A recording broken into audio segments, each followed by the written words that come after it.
Mr. Speaker, the Liberals have failed to manage our Canadian border, and the price tag is staggering.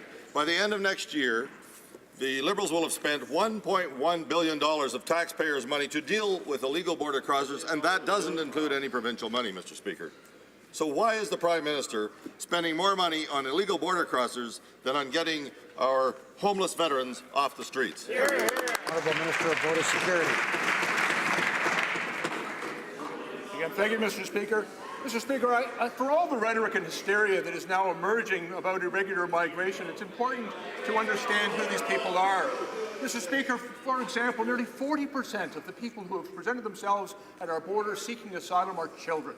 And Canada's response is to uphold the rule of law, to ensure that our processes are fast, fair, and final, as well as efficient, and we deal with those individuals to ensure that they have adequate housing and shelter and are treated with the humanity that Canadians expect of us. Honourable member for Brandon Souris. Mr. Speaker, these are numbers that come from the Independent Budget Officer of Canada. That's right. Truly, the entire refugee system in Canada is in a crisis, and there is no end in sight, regardless of what this minister says.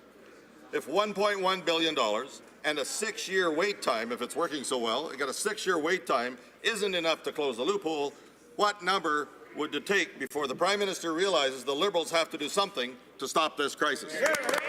Honourable Minister of Border Security.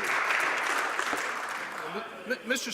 Speaker, after several years of significant cuts to both staffing and funding for the agencies responsible for managing this, both the CBSA, IRCC, and IRB, we're restoring the capacity of those institutions, agencies, and departments to deal with this issue. And, Mr. Speaker, the plan is working. As a result of our reinvestments, we have created real efficiencies in how these people are being processed, and we're working diligently to find new and better ways to improve efficiency in this system so that we may uphold Canadian law, Canadian values, and our